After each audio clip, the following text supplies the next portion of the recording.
മംഗല്യത്താലി. രചന കാശിനാഥൻ. അവതരണം മിത്രവിന്ദ. ഹരി വീട്ടിലെത്തുന്നതുവരെയും ഭദ്ര ഉറങ്ങാതെ അവനെ കാത്തിരിപ്പുണ്ട്. ഫോണിൽ വിളിച്ച ശേഷം മാത്രം ഇറങ്ങി വരാവുള്ളൂ എന്ന് അവൻ പ്രത്യേകം അവളോട് പറഞ്ഞിട്ടുണ്ട്. ഒരു ഓട്ടോറിക്ഷ മുറ്റത്ത് വന്നു നിൽക്കുന്ന ശബ്ദം കേട്ടതും ഭദ്ര ജനാലയിൽ കൂടി പുറത്തേക്ക് നോക്കി.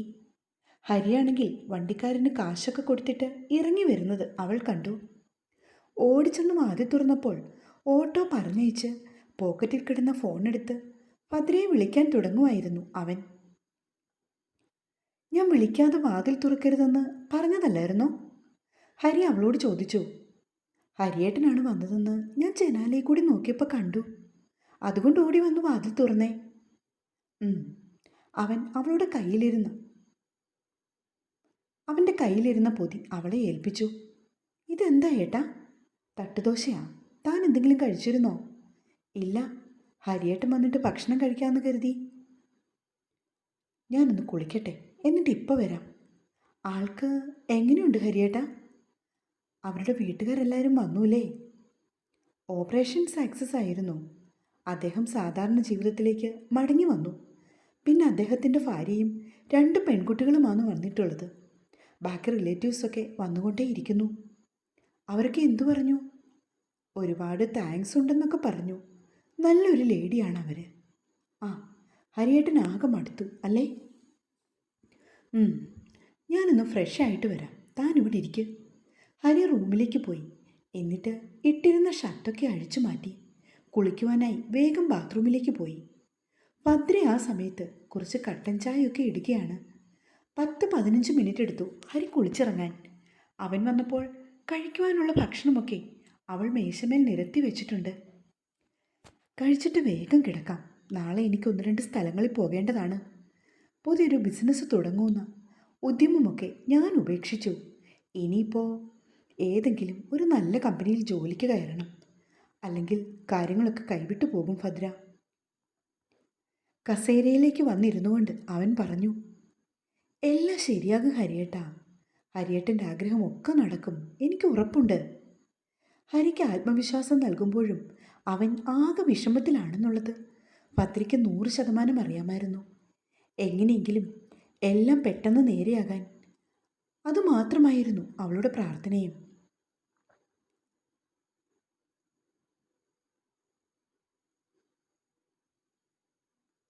ദിവസങ്ങൾ ഒന്നൊന്നായി മുന്നോട്ട് പോയിക്കൊണ്ടേയിരുന്നു. ഹരിക്കാണെങ്കിൽ ഇതുവരെയായിട്ടും ഒരു നല്ല ജോലി ശരിയായില്ല. എവിടെ ചെന്നാലും എന്തെങ്കിലുമൊക്കെ തടസ്സം തന്നെ. അവനും ആകെ മനപ്രയാസമായി. അവനെ എങ്ങനെ സമാധാനിപ്പിക്കണമെന്നുള്ളത് ഭദ്രയ്ക്കറിയില്ലായിരുന്നു. ഇതിനോടിടയ്ക്ക് 1-2 ദിവസം ഹരി ഹോസ്പിറ്റലിലും പോയി. എവിടെയെങ്കിലുമൊക്കെ ജോലി അന്വേഷിച്ചുള്ള തത്രപ്പാടിനിടയിൽ ടൗണിലെത്തുന്ന നേരത്തായിരിക്കും ഹോസ്പിറ്റലിൽ കയറുന്നത്. അപ്പോഴൊക്കെ അവരുടെ റിലേറ്റീവ്സ് ആയിരിക്കും റൂമിനുള്ളിൽ നിറയെ. 1-2 മിനിറ്റ് കഷ്ടി നിന്ന ശേഷം ഹരി പെട്ടെന്ന് ഇറങ്ങി പോവുകയും ചെയ്യും. ഡിസ്ചാർജായി പോകുന്നതിന് മുൻപ് രവിചന്ദ്രൻ നായർക്ക് ഹരിയെ കാണാൻ ആഗ്രഹമുണ്ടെന്ന് പറഞ്ഞതാണ്. അതിൻ പ്രകാരം അദ്ദേഹത്തിൻ്റെ ഭാര്യ അവനെ വിളിക്കുകയും ചെയ്തു. പക്ഷേ ഹരി തിരക്കിലായിരുന്നു. അവന് പത്തനംതിട്ട വരെ പോകേണ്ട ഒരാവശ്യമുണ്ടായിരുന്നു. അതുകൊണ്ട് ഹോസ്പിറ്റലിൽ എത്താൻ കഴിഞ്ഞില്ല. ഉറപ്പായിട്ടും ഒരവധി ദിവസം നോക്കി താൻ വീട്ടിലേക്ക് വരാമെന്നായിരുന്നു ഹരി അവരോട് അറിയിച്ചത്. ഇതിനോടിടയ്ക്ക് 1-2 തവണ ഹരിയും ഭദ്രയും ചേർന്ന് മീര ടീച്ചറെയും ദേവിയമ്മയെയും ഒക്കെ കാണുവാനായി ചെന്നിരുന്നു. അവിടുത്തെ കുട്ടികൾക്കൊക്കെ കുറേ ചോക്ലേറ്റ്സൊക്കെ വാങ്ങിയാണ് അവൾ ചെന്നത്. ആദ്യത്തെ തവണ ചെന്നപ്പോൾ വലിയ പ്രശ്നങ്ങളൊന്നുമില്ലായിരുന്നു. എന്നാൽ പിന്നീട് ഒരു തവണ കൂടി അവർ രണ്ടാളും ടീച്ചറിനെ കാണുവാനായി പോയപ്പോൾ അവളെ അവർ വിലക്കി. മോളെ ഭദ്ര, മോളിനെ ഇങ്ങോട്ട് വരുന്നതൊക്കെ വളരെ സൂക്ഷിച്ചു വേണം. മഹാലക്ഷ്മി മാഡം വാൺ ചെയ്തിരിക്കുകയാണ് നിന്നെ ഇങ്ങോട്ട് പ്രവേശിപ്പിക്കരുതെന്നുള്ളത്. മോള് വന്നിട്ടുണ്ടെങ്കിൽ ഈ സ്ഥാപനം തന്നെ നിർത്തലാക്കി കളയും എന്നൊക്കെയാണ് അവർ പറയുന്നത്. അങ്ങനത്തെ ഒരു സിറ്റുവേഷൻ വന്നാൽ ഈ പാവം കുട്ടികൾക്ക് പിന്നെ ആരാണ് മോളെ ഉള്ളത്? മീര ടീച്ചർ ദയനീയമായി പറയുന്നത് കേട്ടുകൊണ്ട് നിറമിഴികളോടെ നിൽക്കുവാനേ ഭദ്രയ്ക്ക് കഴിഞ്ഞിരുന്നുള്ളൂ. എല്ലാവർക്കും ഓരോ മുത്തം നൽകിയ ശേഷം ഹരിയോടൊപ്പം അവൾ കരഞ്ഞുകൊണ്ട് ഇറങ്ങിപ്പോരുകയായിരുന്നു. വീട്ടിലെത്തിയിട്ടും ഭദ്രയുടെ സങ്കടം മാറിയിരുന്നില്ല. ഹരി വന്ന് നോക്കിയപ്പോൾ അടുക്കളപ്പുറത്ത് നിന്നുകൊണ്ട് ഭദ്ര കണ്ണുനീർ തുടയ്ക്കുന്നു. താൻ വിഷമിക്കൊന്നും വേണ്ട. അമ്മ ഇതെല്ലാം ഇതിൻ്റെ അപ്പുറവും പറയും. അവരുടെ ക്യാരക്ടറാണിത്. ഒരിക്കലും മാറ്റാൻ പറ്റില്ലല്ലോ. പിന്നെ പറഞ്ഞിട്ട് കാര്യവുമില്ല. അവൻ നോക്കിയപ്പോൾ ഭദ്ര പിന്നെയും വിതുമ്പുകയാണ്. തനിക്ക് ഞാനില്ലേ ഭദ്ര? പിന്നെ എന്തിനാണ് ഇത്രയ്ക്ക് വിഷമം? അവൻ അവളെ തന്നിലേക്ക് തിരിച്ച് അഭിമുഖമായി നിർത്തി. എന്നിട്ട് അവളുടെ മുഖം അവൻ്റെ ഇരു കൈക്കുമ്പിളിലുമായി എടുത്തു. എനിക്ക് സഹിക്കാൻ പറ്റുന്നില്ലേട്ടാ. ആകെ സങ്കടമായി. എനിക്ക് സ്വന്തമെന്ന് പറയാൻ ഈ ഭൂമിയിലുള്ളത് അവരൊക്കെയല്ലേ? അവരൊക്കെ ഉണ്ട്, ശരി തന്നെ, അതവിടെ നിൽക്കട്ടെ. എന്നാൽ അതിനേക്കാൾ ഏറെ സ്വന്തമായിട്ടുള്ളത് തനിക്കിപ്പോൾ ഞാനല്ലേ ഭദ്ര? ഹരി ചോദിച്ചതും ഭദ്ര അവനെ കെട്ടിപ്പിടിച്ച് കുറേ നേരം കരഞ്ഞു. എൻ്റെ ഭദ്രലക്ഷ്മി, ഇങ്ങനെ കരയല്ലേ പ്ലീസ്. അതുമാത്രം ഈ ഹരിയേട്ടന് സഹിക്കാൻ പറ്റില്ല കേട്ടോ. അവൻ അവളെ തന്നിലേക്ക് വീണ്ടും ചേർത്ത് പിടിച്ചുകൊണ്ട് ആ നെറുകയിൽ മുത്തി.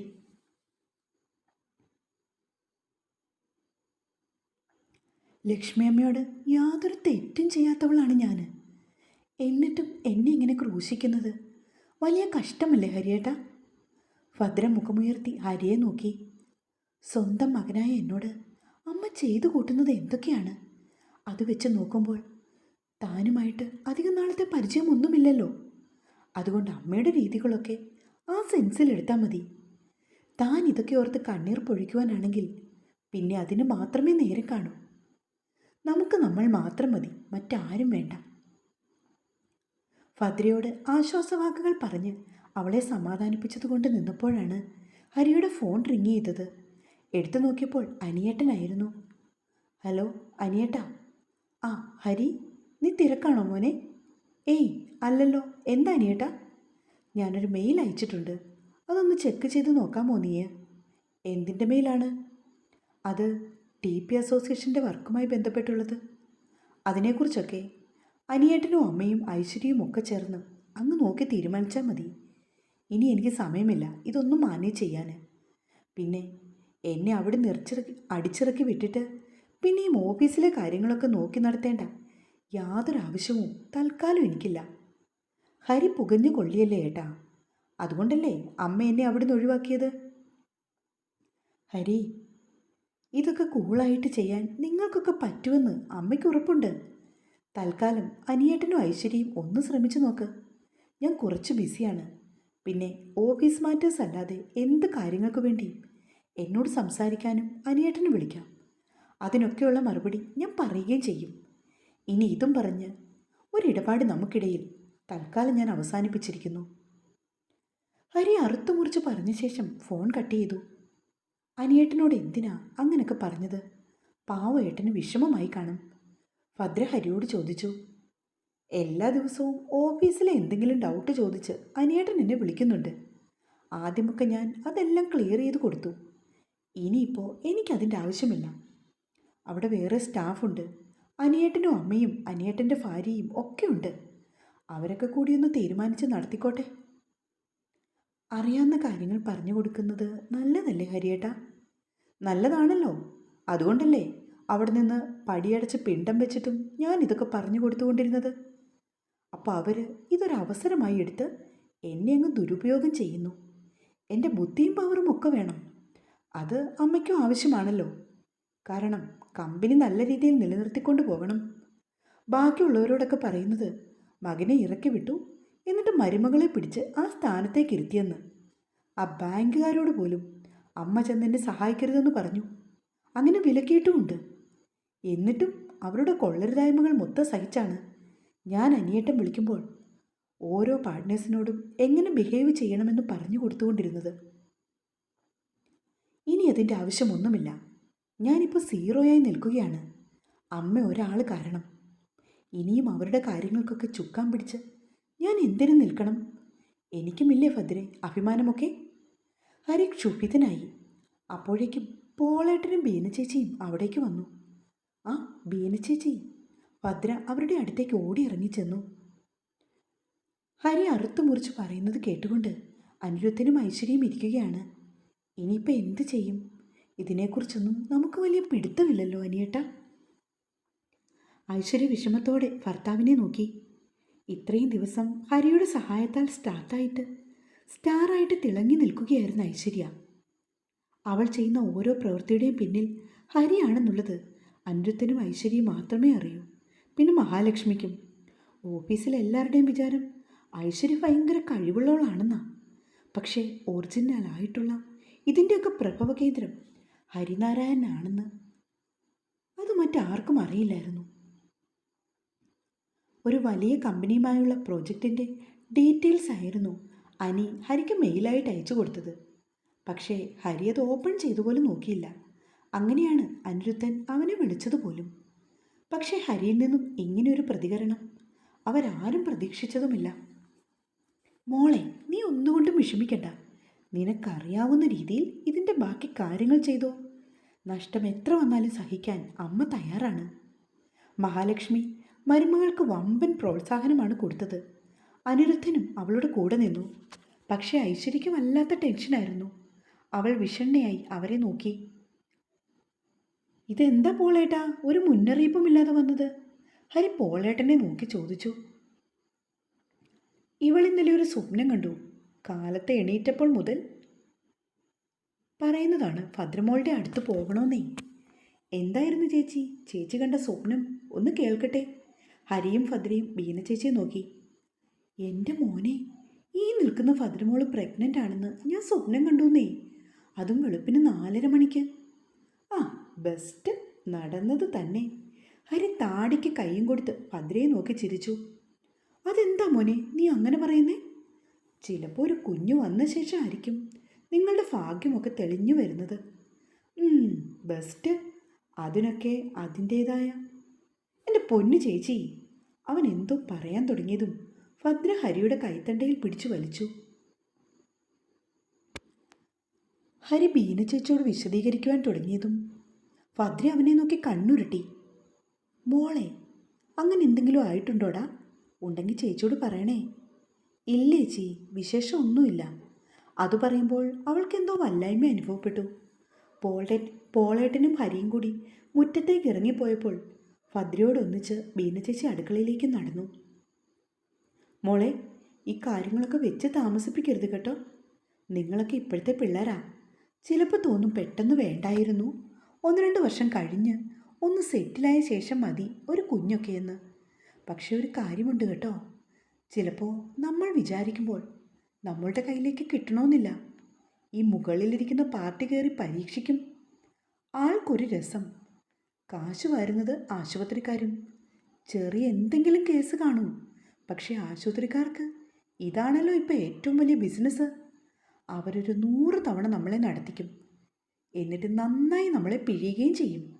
ഒരു കുഞ്ഞിന് വേണ്ടി ആയതുകൊണ്ട് നമ്മൾ മാക്സിമം പണം ചെലവാക്കും.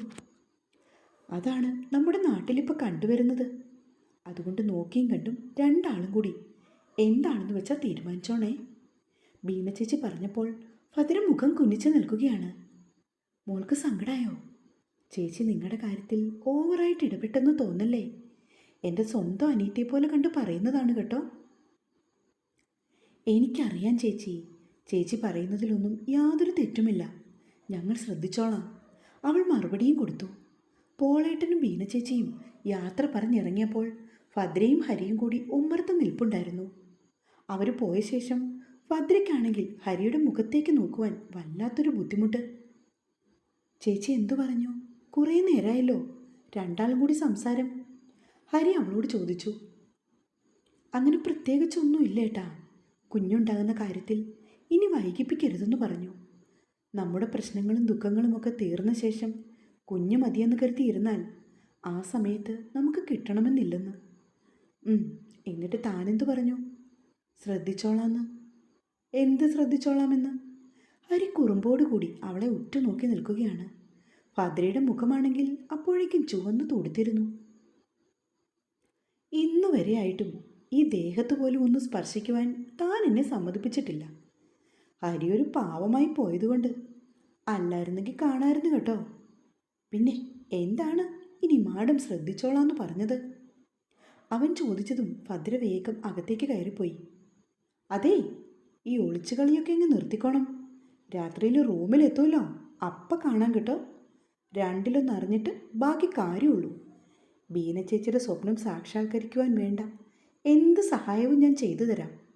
ഒന്ന് സമ്മതിച്ച് തന്നേക്കണേ. ഒരു പാവം പുരുഷുമാണ്. ഹരി പറയുന്നത് കേട്ട് ചുണ്ടിൽ ഊറി വന്ന പുഞ്ചിരിയുമായി ഭദ്ര തുടുത്ത ഒരു ഞാവൽപ്പഴം പോലെ അതിലൂടെയൊക്കെ നടന്നു. ഹരിയെ ആട്ടി ഓടിച്ചതിനുള്ള ആദ്യത്തെ പ്രഹരം മഹാലക്ഷ്മിക്ക് പ്രതീക്ഷിച്ചതിനേക്കാൾ അപ്പുറമായിട്ടാണ് കിട്ടിയത്. മരുമകളെ കൊണ്ട് അവർ ചെയ്യിപ്പിച്ച ആദ്യത്തെ ഡീല് വമ്പൻ പരാജയമായിരുന്നു. ഒപ്പം ഈ ഒരൊറ്റ കോൺട്രാക്റ്റിൻ്റെ പേരിൽ 45 കോടി രൂപയുടെ നഷ്ടവും വന്നു. അവരുടെ കമ്പനിയുമായി ഏറ്റവും കൂടുതൽ ഡീലിങ്സ് നടത്തിക്കൊണ്ടിരുന്ന PRK ഗ്രൂപ്പായിരുന്നു. ഓരോ വർഷവും ഹരിയുടെ ടേൺ ഓവർ ഇൻക്രീസ് ചെയ്യുന്നതിനുള്ള പ്രധാന ഘടകവും ഈ ഗ്രൂപ്പായിരുന്നു. എന്നാൽ യാതൊരു തൊപ്പിയും അറിയാത്ത ഐശ്വര്യ എന്തൊക്കെയോ വിളിച്ചുകൂവി പറഞ്ഞപ്പോൾ അവർ കൈകൊടുത്ത് എഴുന്നേറ്റ് പിന്മാറി. അമ്മയോട് ഞാൻ ആദ്യമേ പറഞ്ഞിരുന്നതാ ഈ വേണ്ടാത്ത പണിക്കൊന്നും പോകരുതെന്ന്. നമ്മളെക്കുറിച്ച് അവർക്കിപ്പോൾ മൈനസ് മാർക്കായില്ലേ. ഇനി പുതിയ എന്തെങ്കിലും കോൺട്രാക്റ്റിൽ ഏർപ്പെടാൻ അവർ വരുമെന്ന് അമ്മയ്ക്ക് തോന്നുന്നുണ്ടോ? ഹരി ആയിരുന്നപ്പോൾ എത്ര നല്ല രീതിയിലാണ് ഇതെല്ലാം കൈകാര്യം ചെയ്തത്. ഒക്കെ അമ്മയുടെ ഈ കുരുട്ടുകുത്തിയിൽ അവസാനിച്ചു. ഒന്നുമായിട്ടില്ല, തുടങ്ങിയതേ ഉള്ളൂ. കണ്ടോ, അമ്മായിയും മരുമകളും കൂടി ഇത് 0 ആക്കി തീർക്കും. അനിരുദ്ധൻ ക്ഷുഭിതനായി വായിൽ വന്നതൊക്കെ വിളിച്ചു കൂവി. അവൻ പറഞ്ഞിട്ട് പോലും മഹാലക്ഷ്മിയും ഐശ്വര്യയും ഒന്നും കൂട്ടാക്കിയിരുന്നില്ല. സ്വന്തം ഇഷ്ടപ്രകാരം ചെയ്തിട്ട് അവസാനം എല്ലാം കുളമാക്കി കളഞ്ഞു. എന്നിട്ട് യാതൊരു കൂസലുമില്ലാതെ മഹാലക്ഷ്മി ഇരിക്കുന്നത് കണ്ടപ്പോൾ അനിരുദ്ധന് അവരോടുള്ള ദേഷ്യം കൂടി വന്നു. എന്താണെന്ന് വെച്ചാൽ നിങ്ങൾ രണ്ടാളും കൂടി നടത്തിക്കോ, ഞാനെൻ്റെ വഴിക്ക് പോന്നു. അനിരുദ്ധൻ ചവിട്ടിത്തുള്ളി ഇറങ്ങിപ്പോകുന്നത് കണ്ട് മഹാലക്ഷ്മി ദേഷ്യത്തിൽ പല്ലിറങ്ങി. ഭദ്ര, ഹരി വിളിച്ചപ്പോൾ ഭദ്ര കുളിയൊക്കെ കഴിഞ്ഞ് ഉമ്മർത്ത് നിലവിളക്ക് കൊളുത്തുകയാണ്. എന്താ ഏട്ടാ? ഞാനിപ്പോൾ വരാം. ഒരു പാർട്ടി എന്നെ കാണാൻ വന്നിട്ടുണ്ട്. നമ്മുടെ ആ ജംഗ്ഷനിൽ നിൽപ്പുണ്ട് അയാൾ. ആരാണേട്ടാ? അത് പിന്നെ നമ്മുടെ കമ്പനിയുമായി ഇടപാടുകൾ നടത്തുന്ന ഒരു പ്രധാനപ്പെട്ട ഗ്രൂപ്പുണ്ട്, PRK എന്നാണ് പേര്. അവിടുത്തെ മാനേജർ എന്നെ കാണാൻ വന്നിരിക്കുന്നു. ഞാൻ പോയിട്ട് വേഗം വരാം. ഷർട്ടിൻ്റെ ബട്ടണുകൾ ഒന്നൊന്നായി ഇട്ടുകൊണ്ട് ഹരി വെളിയിലേക്ക് വരുന്നുണ്ടായിരുന്നു. ഒപ്പം ഭദ്രയോട് വിളിച്ചു പറഞ്ഞു, പോയിട്ട് പെട്ടെന്ന് വരണേ. വരാം, ഇവിടുന്ന് 5 മിനിറ്റ് പോലും നടക്കണ്ടല്ലോ, ഞാൻ പെട്ടെന്ന് വരാം. അവൻ മുറ്റത്തേക്ക് ഇറങ്ങി. BMW-ലും ഫോർച്യൂണറിലുമൊക്കെ മാറി മാറി ചെന്നുകൊണ്ടിരുന്ന താൻ ഇപ്പോൾ നടന്നു വരുന്നത് കാണുമ്പോൾ PRK മാനേജറായ ശരൺ സാർ ഞെട്ടിപ്പോകുമെന്നോർത്ത് ഹരി മുന്നോട്ട് വേഗത്തിൽ നടന്നു. തുടരും.